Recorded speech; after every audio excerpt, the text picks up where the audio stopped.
So we're going to go ahead and record this bad boy. We're only going to focus on these stars in the background in this video. You can go ahead and try and follow along to code this on your own, or watch the video that I recorded going through this, but we're going to go in detail over these stars over here. What you can do in order to get the code is come to the URL. They'll have this page, and you'll have this button over here. Link will be in the description. I'll also just put all the code there for you to copy paste into here. You'll just click on fork, and it's going to make your own version. You probably need to create an account just to do that, but then you have this, and then you can call it my MS. Okay. What I want to do in this is I just want to get, so as you notice, I want to get these stars to move across. So we need to create this movement. In order to do that, we're going to need to learn or really understand variables a little bit better. So you can ignore all of the code that is here. What you're going to do is from line 2, just make a whole bunch of spaces. Just leave all of this code here so you don't have to worry about it, because we're just focusing on the stars. Let's start simple. All we need to do is just draw, let's say, any circle. So let's say a circle. Let's put it at 100, 100, and we make it 20. So we have the circle here. We want to make it white first and foremost, so full white. Okay. And the question is, how do we get this to move? We've done similar stuff in the past. One way you can get it to move is just mouse X. Okay. And now the star follows the position of my mouse. But what we want is for the star to just always move across the screen. And we want a constant stream of stars to be coming. The way we're going to do this is through variables. So I'm going to go ahead and define a variable called x star 1. And I'm going to give, because we're going to have multiple stars, why I'm giving 1, give it a value, let's say 200. And I'm just going to put x star 1 over here. If you don't know variables, all that's happening here is I'm taking this number 200, I'm saying put it inside of this box called x star 1, and then I can use this over here. And then when I change it, so you can see if I make this mouse X, it's going to move with the mouse. So just by changing here, I'm able to change what is interpreted by circle over here. How do we get it to move? The way we're going to get it to move is through something called frame count. So I'm going to print something to the screen. I'm going to say text, let's say a 300 text. I'm going to print this thing called frame count, which is a global variable that counts the number of frames since the program started.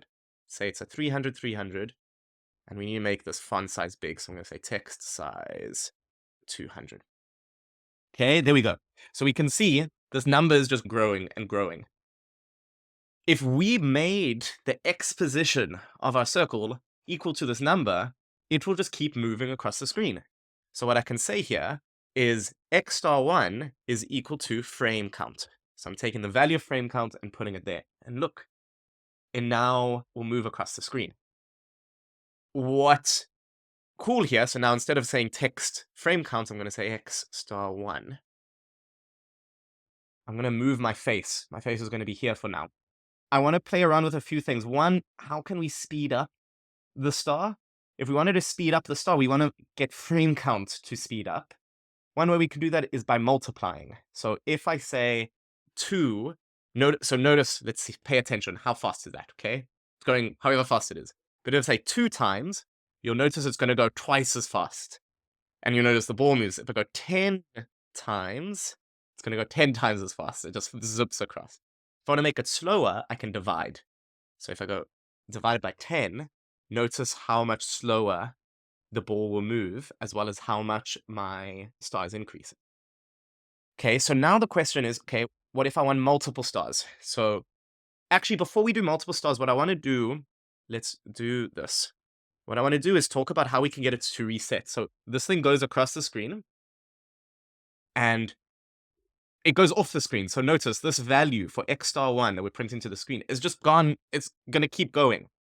We need it to somehow come back. We need it to start again. So how can we get this guy to come back and start again? There are two ways. You can use if statements or another thing called modulus.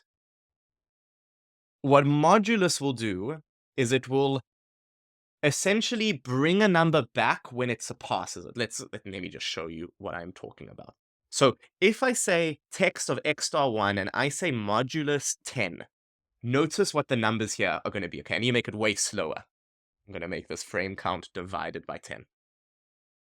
What you'll notice is whenever it gets to 10, it will restart. Right? So it gets up to 10, let's make it even slower. Let's go up to 20, and let's make this modulus 5. So you'll notice it's going to get to 5, it restarts. It gets to 5, it restarts. So we're not going over the math of this right now, but for whatever number, if you say this modulus sign and then 5, when this number on the left side of this gets bigger than 5, it will restart. So what I can do to the variable is I can wrap this in brackets, and I can say modulus width, which is the size. This variable width controls the size of my screen. Right now it's really slow, so let's just show that this works if I go 2 times by my frame count. And now when it goes over, we will get it to start again. Okay, and now it's just going to keep going. Now super simple, if we just want to get this text, we can now, if we want multiple stars, let's just do this. So I'm going to say x star 1, let's get 5 stars. And then I'm going to say x star 2, x star 3, x star 4, x star 5. And then I need to copy paste this guy a few times. And we get x star 2, x star 3, x star 4, x star 5.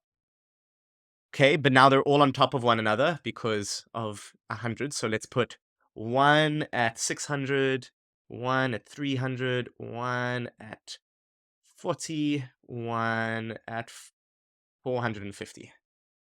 Okay, and now we get all these stars, but they're all aligned and they're all moving at the same speed. So now we can play around with things.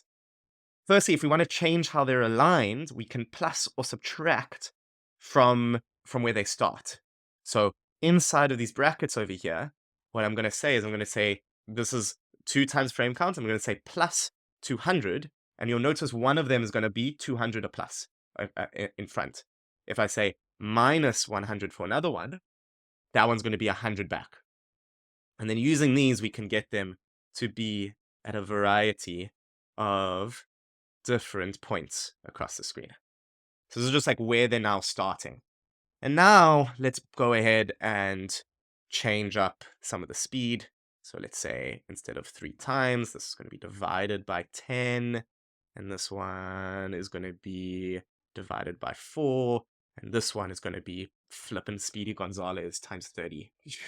Okay, that's maybe a bit too much. And these are a bit too slow. Divided by 2, divided by 3. There we go. And this is just ridiculous. But let's go like 2.5. Okay, cool. We now have, and so now you can just keep adding stars to keep doing this effect. If you want to go more fancy, try adding a Y. But that's a good introduction to variables and using them to create this cool animation.